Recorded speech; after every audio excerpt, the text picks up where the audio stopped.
성도 여러분을 축복합니다.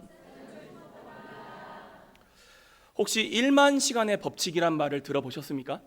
아마 한 번쯤 TV나 언론에서 들어보신 적이 있으실 것입니다. 어떤 분야의 전문가가 되려면 최소 1만 시간의 훈련과 경험이 필요하다는 그런 이론입니다. 대표적인 케이스가 바로 운동선수들입니다. 아무리 재능을 가지고 태어났어도 꾸준히 연습하지 않고 좋은 선수가 되는 사례는 극히 드물지요. 우리에게 잘 알려진 유명한 선수들의 이야기를 한번 들어보십시오. 다들 한결같이 훈련만이 살 길이었고 이 훈련을 위해서 많은 것을 포기할 수밖에 없었다, 이렇게 고백을 합니다. 김연아 선수 다 알고 계시죠? 예, 우리나라 최고의 피겨 스케이팅 선수입니다. 어린 시절부터 피아노 치는 걸 그렇게 좋아했다고 합니다. 그런데 훈련을 위해 좋아하던 피아노를 내려놓고 오로지 피겨 스케이팅에만 집중을 했습니다. 그리고 그 노력의 결과가 우리가 아는 김연아 선수의 모습이라는 것이죠. 이는 꼭 운동선수들에게만 해당하는 것이 아닙니다. 모든 일에 적용되는 법칙입니다. 놀 거 다 놀고 쉴 거 다 쉬고 자신이 원하는 걸 얻을 수가 없습니다. 무언가를 얻기 위해서는 다른 어떤 것을 내려놓고 포기할 수도 있어야 한다는 것이죠. 그렇다면 저는 이 시간 성도님들께 질문을 드리길 원합니다. 여러분께서는 여러분의 인생 가운데 무언가를 얻기 위해 부단히 노력하시고 내 시간을 포기하시면서까지 몰두해 보신 그런 경험이 있으신지요? 만약 이런 경험이 있으시다면 오늘 설교 말씀이 더 잘 이해가 되시리라 생각합니다. 왜냐하면 우리 그리스도교 신앙도 마찬가지의 원리가 적용되기 때문입니다.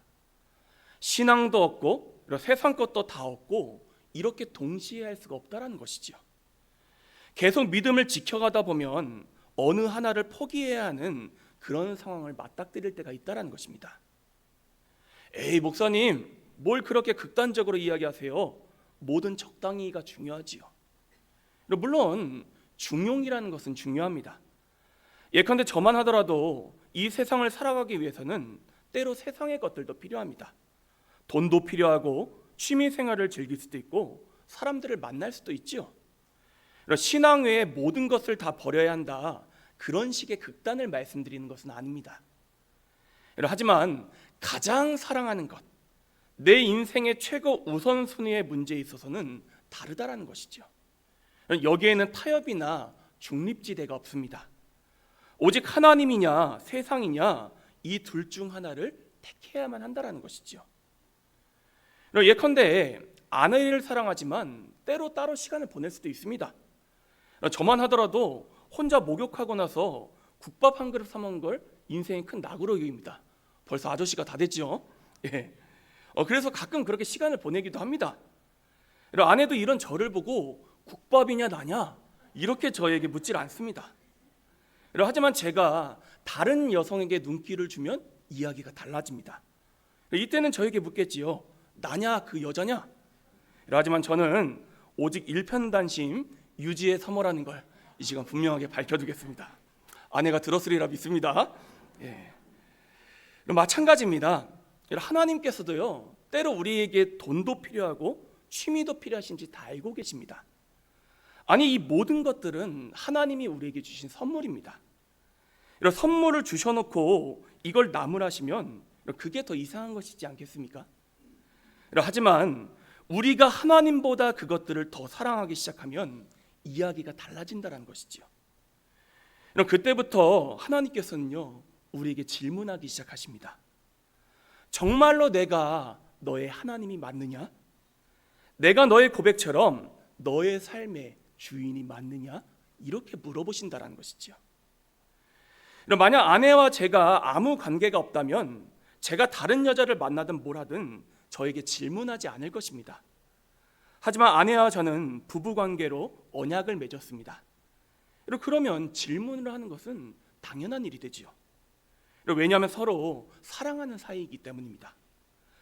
마찬가지로 하나님께서도 우리를 위해 독생자를 바치셨고 그렇게 해서 우리와 언약을 맺으셨기 때문에, 다시 말해 우리를 사랑하시기 때문에 우리의 중심에 무엇이 있는지를 늘 물어보고자 하신다는 것이지요.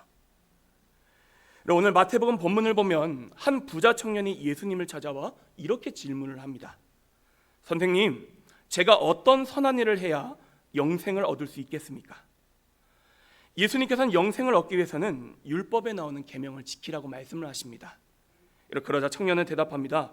선생님, 저는 어려서부터 모든 계명을 다 잘 지켜왔습니다. 그런데도 무엇을 더 해야 할까요? 예수님께서는 이 말씀을 들으시고는 그의 폐부를 찌르는 대답을 건네셨습니다.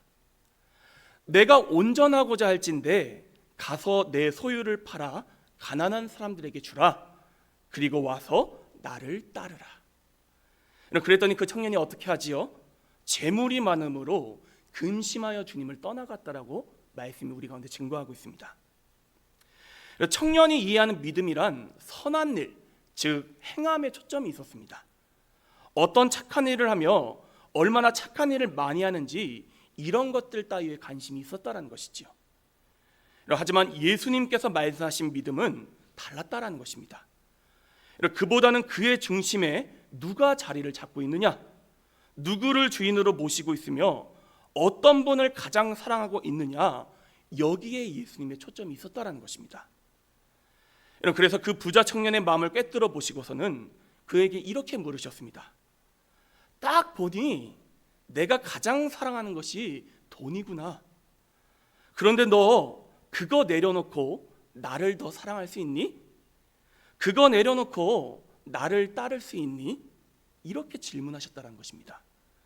하지만 주님보다 돈을 더 사랑했던 그 청년은 결국 돈을 택하여 세상으로 돌아갔습니다. 저는 성도님들께서 오해하지 않으셨으면 좋겠습니다. 믿음의 본질은요, 착하게 살아가는 것 그 자체가 아니라는 것입니다. 믿음의 본질은 하나님을 사랑하는 것입니다. 함께 따라 고백하겠습니다. 믿음의 본질은 하나님을 사랑하는 것입니다.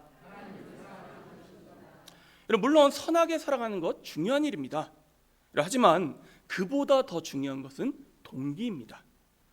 오늘 부자 청년을 보십시오. 아마 이 말씀을 묵상해 보신 분들은 느끼시겠지만 부자 청년이 예수님께 질문하는 의도는 정말로 구원의 길을 몰라서였다기보다는 자기 자신을 높이기 위한 질문이었습니다. 하지만 예수님께서는 그보다는 그의 믿음, 즉 하나님을 사랑하는가, 그냥 사랑하는 게 아니라 그분을 가장 사랑하는가, 그 중심을 보기를 원하셨다는 것이죠. 우리 다시 한 번 더 따라 고백하겠습니다. 믿음의 본질은 하나님을 가장 사랑하는 것입니다. 믿음의 본질이 뭐라고요? 하나님을 적당히가 아니라 어떻게 해요? 가장 사랑하는 것이다.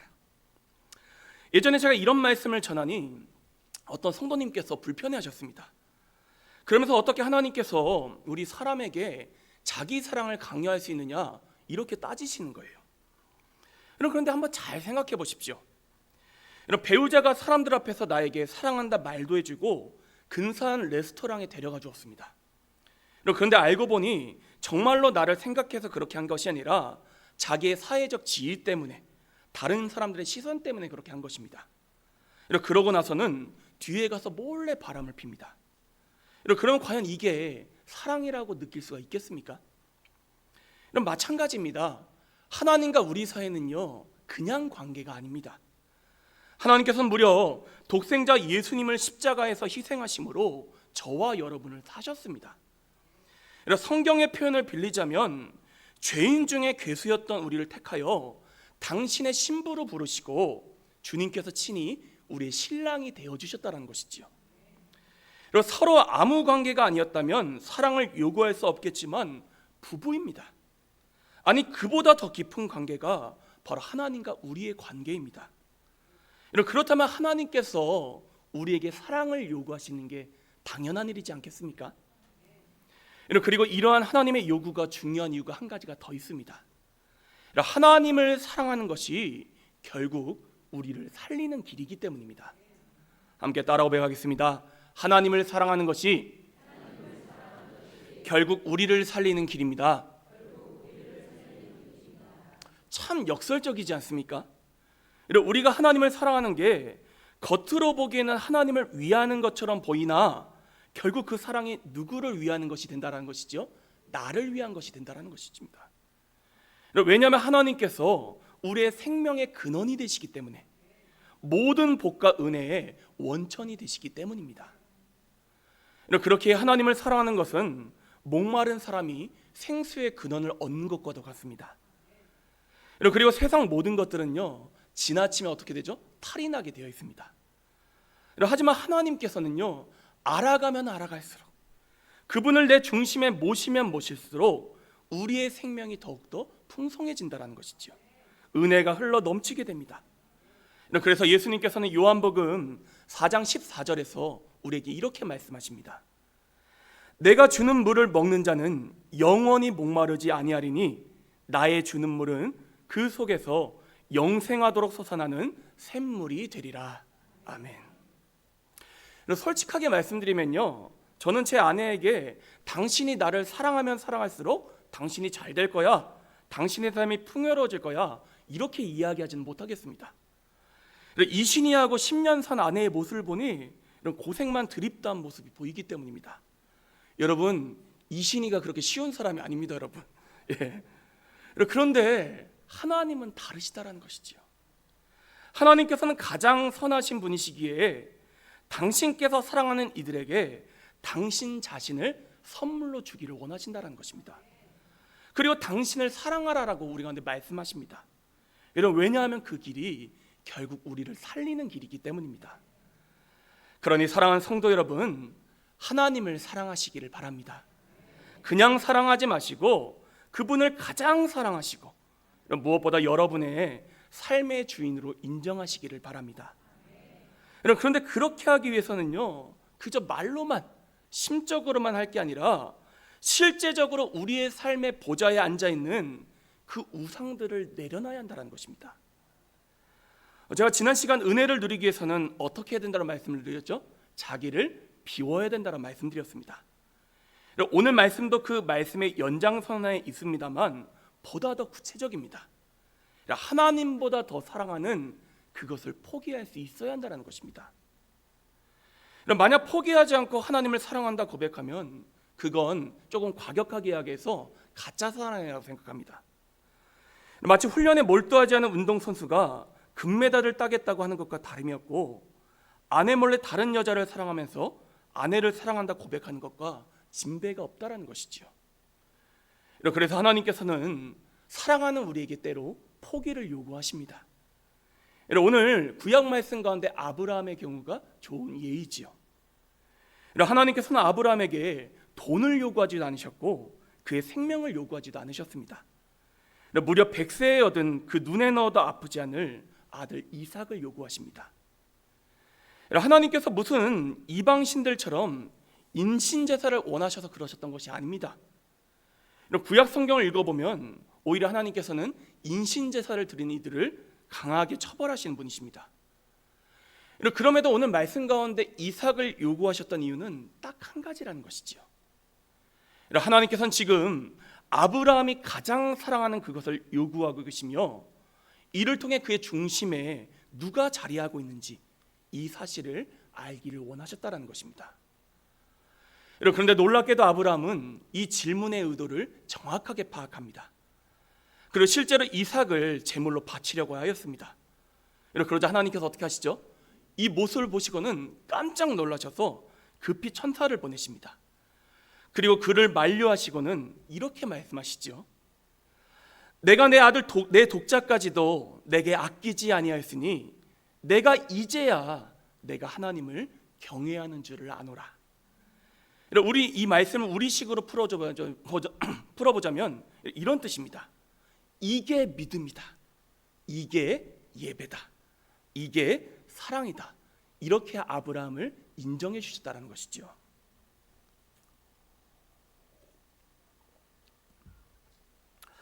저는 이 시간 성도님들께 다시 한 번 더 질문 드리기를 원합니다. 여러분께서는 하나님을 위해 여러분께서 가장 사랑하는 그것을 포기해 보신 경험이 있으신가요? 만약 내 삶에 이런 포기의 흔적이 없다, 그러면 우리는 우리의 믿음을 점검해 보아야 합니다. 왜냐하면 우리는 우리를 구원하시기 위해 당신의 전부이신 독생자 예수님을 포기하신 그 하나님을 믿는 신앙의 길을 걸어가고 있는 사람들이기 때문입니다. 하나님께서는요, 우리를 적당히 사랑하지 않으셨습니다. 당신의 전부를 거셨습니다. 마찬가지입니다. 참된 신앙은 내가 적당히 사랑하는 것들을 거는 게 아닙니다. 내가 가장 사랑하는 것을 거는 게 신앙이라는 것이죠. 참된 예배는요, 내가 하고 싶은 것들을 다 하고 남는 시간에 적당히 드리는 게 아닙니다. 내 시간, 내 휴식을 포기하고 드리는 예배가 진정한 예배입니다. 참된 예물은 쓰고 남은 것 적당히 드리는 게 아닙니다. 가장 귀한 것을 먼저 선별하여 드리는 것입니다. 그렇기에 구체적인 포기가 없는 신앙은요, 반쪽짜리 신앙이라는 것이죠. 내 삶에 실제적으로 하나님을 위해 내어드린 경험이 없는 자기 비움은 그저 말장난에 불과하다는 것입니다. 그러므로 저는 이 시간 우리의 삶 가운데 하나님을 위한 거룩한 포기가 있게 되기를 축복합니다. 주님 앞에 향유의 옥합을 깨뜨렸던 그 여인처럼, 자신이 가진 오병이어 전부를 드렸던 그 소년처럼 가장 귀하신 하나님께 우리가 가장 사랑하고 있는 그것, 그 시간을 올려드리는 우리 모두가 될 수 있기를 간절히 축복합니다. 우리가 가장 사랑하는 게 뭘까요, 여러분? 여러분, 다른 게 아닙니다.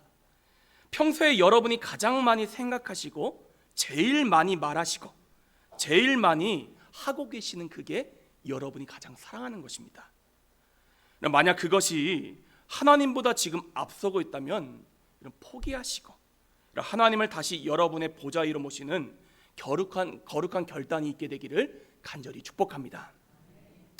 그러면 하나님께서는요, 우리를 그냥 내버려 두질 않으십니다. 오늘 구약 본문을 보십시오. 아브라함이 눈을 들어보니 무엇이 있었습니까? 이삭을 대신하여 드릴 순양이 수풀에 걸려 있었습니다. 그리고 이 순양으로 제사를 드린 다음 아브라함은 이렇게 고백을 합니다. 여호와 이레, 즉 하나님께서 이미 준비해 두셨다. 나는 그저 이를 드리려고 했는데 하나님께서는 준비해 두신 그 열로, 아니 100으로 갚아주셨다는 것이죠. 뿐만 아니라 우리는 훗날 하나님께서 아브라함을 얼마나 선하게 인도해 주셨는지를 잘 알고 있습니다. 그러니 저는 성도님들께 이렇게 권면을 드립니다. 주님을 위해서 포기하는 것을 두려워하지 마시기를 바랍니다. 우리는 마치 이걸 포기하면 큰일 날 것처럼 생각하는 경향이 있습니다. 예전에 어떤 분께서는, 우리 교회 얘기는 아닙니다, 제가 수요 저녁 예배 좀 나오라고 말씀드리더니 저에게 이렇게 이야기하시더라고요. 목사님, 일 끝나고 피곤해서 안 됩니다. 저에게는 정말 중요한 휴식 시간입니다. 그러시고는 야간 축구 모임에 가시더라고요. 저는 그때 깨달았습니다. 유명한 축구 선수들보다 내 체력이 낮구나. 나는 그 축구보다도 힘들다는 예배를 인도하고 있으니 말이다. 한번 솔직하게 한번 생각해 보겠습니다. 지금 우리가 붙들고 있는 그것이 이상만큼이라도 소중한 것들인가요, 여러분? 사실 우리가 인생 가운데 붙잡고 있는 대부분의 것들이 없어도 별 문제가 없는 경우가 대부분입니다, 여러분. 그리고 오히려 우리의 신앙을 병들게 하는 경우가 다반사라는 것이죠.